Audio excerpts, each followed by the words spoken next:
What is speed? I think if you've got clarity, that is going to increase your momentum in how quick you can do something. Having that clarity of why you're doing it, being able to have purpose, being able to think about where it fits into strategy, those will all start to help you move more quickly in terms of what you're doing, because you don't end up building the wrong thing or going off down the wrong path.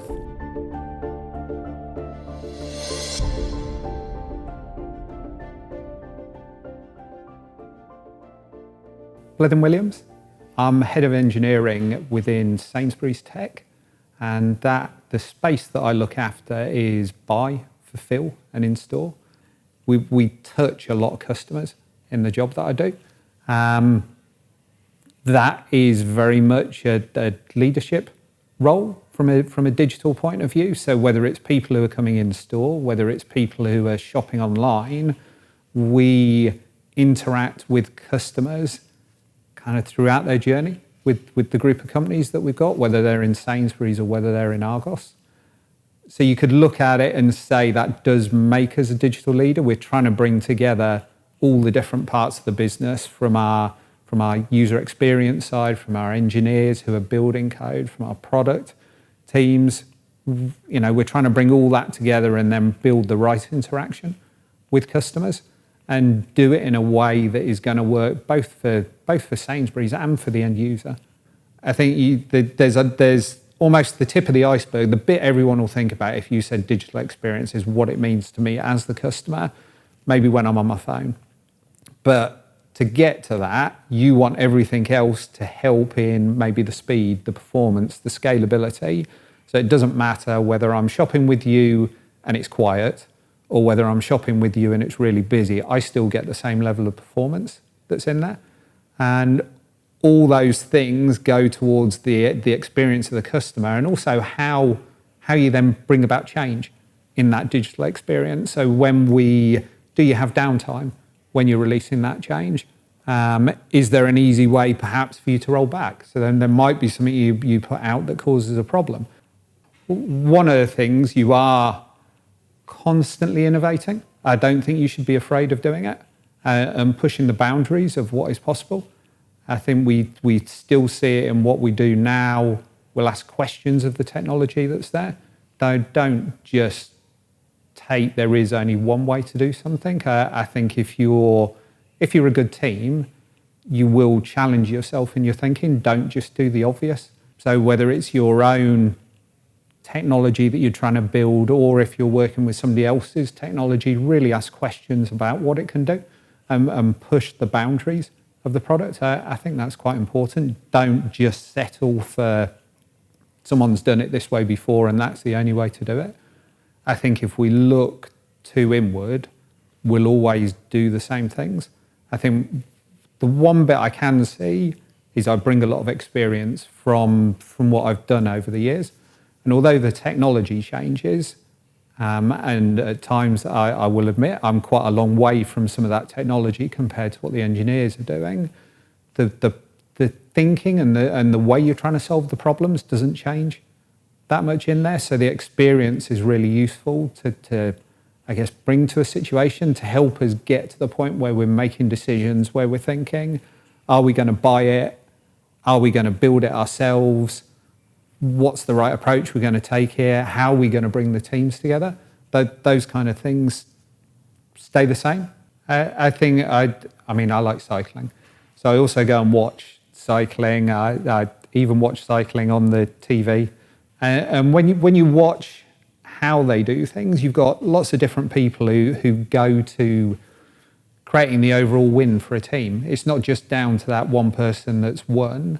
And I think when they do win, you would very rarely hear the person who's won just talk about themselves. They talk very much about the team. And I think in business, it's exactly the same principle. Someone at times is going to need to make decisions. Someone's going to need to lead things that are taking place, but it's not that person who has got the win, who's delivered the successful product. It is everyone together that does it, no matter the role that they're playing. If that team doesn't function, if product and engineering don't talk to each other well, and there's a divide between them, and I've seen it, as a team, you won't work well together. So you've all got to pull together to get something delivered. I think if we go and select a third party to work with, it is really important that we're clear on what we're looking for and where we're going. And the kind of the same applies to the third party. We want to know the direction that they're going in. I think if you've got a good partnership, it's going to make the solutions that you build even stronger. We've been talking a lot about badgeless teams. And I think that's really a good way to talk about how the partnership is. No one should say, I'm from company A, I'm from B, I'm from C. You're just all trying to work towards the same outcome. I think if it's done right and you can build those relationships, we talked about partnerships between a third party that you're engaging. I think it's a similar thing from a business point of view. It is very much about getting that partnership and that understanding, because it shouldn't be that either side has more power than the other. I think that's what you should be trying to achieve, and be open in terms of where you are and what's taking place.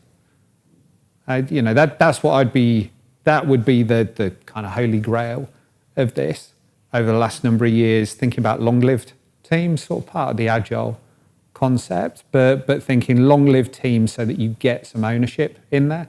So you would, for example, you'd have a team that owns search, or you'd have a team that owns checkout. They are long-lived. I think that long-live really gives people ownership and gives people an understanding of what they do. I think if you've got a good understanding of strategy, which is typically going to come from higher and down, that is going to help align everyone in terms of what they're doing. So if that doesn't exist, it makes it a lot more difficult for people to see where that fits in. So when we think about outcomes now, we try and align our outcomes to that strategy, rather than it just being something that sits there because a person has said we need to do this. We can actually say, right, here are an outcome, and we can prioritize these outcomes because they go against that part of the strategy. Because in a big organization, you've always got priority. And you've got to make those decisions around what is the thing with the biggest priority. We get a huge amount, and like any big organization, a huge amount of requests to do things. And if you can link them back to the strategy and the priority, and that's come down, it is then easier to have a conversation around which one is going to have priority against all the different things that you're being asked to do. And I'd say if in an organization you can get that right, it helps why we're going to prioritize this differently, and then get the buy-in from, you've got to go to the senior execs within the company sometimes to say, actually, yes, we can see why you're doing that, and we agree that that's the thing that's going to really drive what we want to do within the organization. I think for me, it is be pragmatic in what you're doing. Yes, if you said to an engineering team, right, open checkbook, build it, they'd love you. And they would always go after the build approach in there. But I think there's times where you're going to want to invest in a technology, work with a third party who provides something that you can then really invest. Instead of in doing that, you can invest in the thing that will make you different. So you can buy, payment orchestration. You can buy the content system. But what you can do on top of that is build the things that are going to differentiate you as a business. And I think you need to be pragmatic. Engineering teams, if you're standing up engineering teams, they will want to build, but put the investment there into the things that will make a difference for you. That's really important. Don't put the investment there into something that is a commodity, that you could go out and you could do a selection process and you could find the best offering out there. You could find the company that you're going to have the best partnership with. Instead, let the engineers do the thing on top of that is going to make a difference for you. That's where I think you want to be putting the money.